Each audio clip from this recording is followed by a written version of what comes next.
Сәлеметсіңдер ме оқушылар? Біздің бүгінгі сабағымыздың тақырыбы төрт түлік. Оқу мақсаты: мәтіндегі негізгі және қосымша ақпаратты түсіну, анықтау, амоним, антоним, синонимдерді көркемдік ерекшеліктеріне сай қолдану. Қазақ ежелден мал шаруашылығымен айналысқан халық. Мінсе көлігі, ішсе сусыны, жесе тамағы, кисе киімі, тұтынса бұйымы, байлық, мақтаны мен салтанаты да осы мал болған. Қасиетті төрт түлікке қатысты ұлтымыздың ұғымдары мен түсініктері бар. Мысалы, түйені өсу жолымен бота, тайлақ, буыршын, буырлыш, нарша, бұзбаша, інген, атан, бура деп атайды. Түйені қасиетіне қарай бір туған: бекпатша, мая, желмая, құлпатша, нар, аруана, жампоз, қоспақ, балқоспақ, мырзақоспақ, үлек деп бөледі. Қазақ үшін ең құнды қасиетті мал жылқы. Оны жасына, түріне қарай құлын, жабағы, тай, құнан, байтал, сойтал, дөнен, қулық, бесті, бие, ат, сәурік, айғыр деп ажыратады.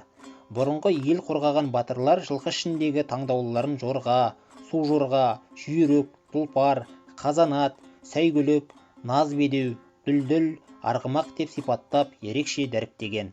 Ауыз әдебиеті туындыларында жылқыға тіл бітіріп, батырдың жан серігі деп бағалаған. Халық сиырды жасына қарай құнажын, дөнежін, сиыр, бұзау, баспақ, торпақ, тана, тайынша, қашар, өгіз, бұқа деп атайды. Қойды түріне және жасына қарай қозы, марқа, тоқты, бағлан, тұсақ, азбан, ісек, ағауыз, қошқар, саулық деп бөледі.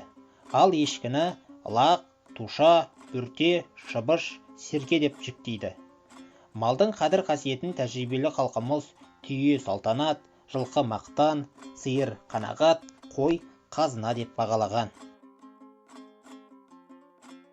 Оқушылар, келесі ақпаратты есте сақтаңыздар. Сөздің екі не одан да көп мағынаға ие болуын сөздің көп мағыналығы дейміз. Көп мағыналы сөздер бір негізден таралады да бір сөз табына қатысты болады. Мысалы, бас деген сөзді алып көрейік. Бас деген сөз не деген сұраққа жауап береді, яғни ол зат есім. Бастың бірінші мағынасы адамның, хайуанаттың, жәндіктің дене мүшесі, яғни адамның, хайуанаттың басы ғой. Екінші, шөптің, ағаштың ең жоғарғы бөлігін, ең жоғарғы жағын осылай атаймыз, яғни шөптің басы, ағаштың басы деп. Үшінші, таудың ең үсті төбесі, яғни таудың басы деген сөз. Төртінші, өзеннің, бұлақтың басталған жері, яғни өзеннің басы, бұлақтың басы. Бесінші, таяқтың ұшы, таяқтың басы деп атаймыз біз оны. Алтыншы, балтаның, шоттың жүзі бар жағы, яғни балтаның басы, шоттың басы деп атайды екенбіз. Жетінші, бір нәрсенің айналасы, ошақтың басы деген сияқты. Оқушылар, келесі мағлұматты есте сақтаңыздар.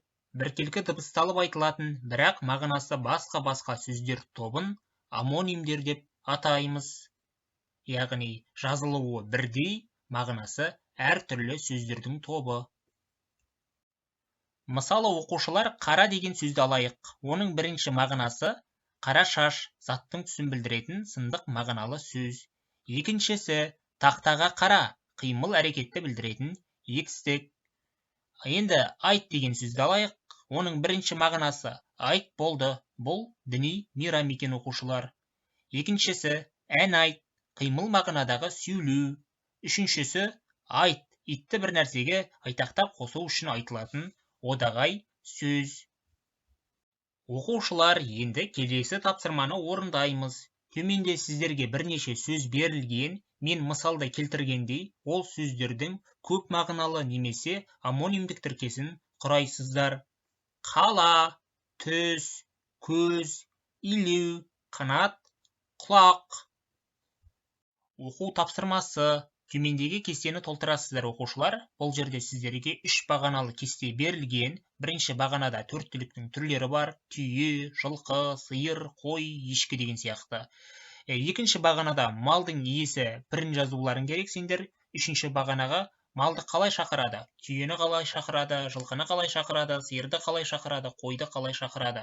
Осыны жазуларың қажет.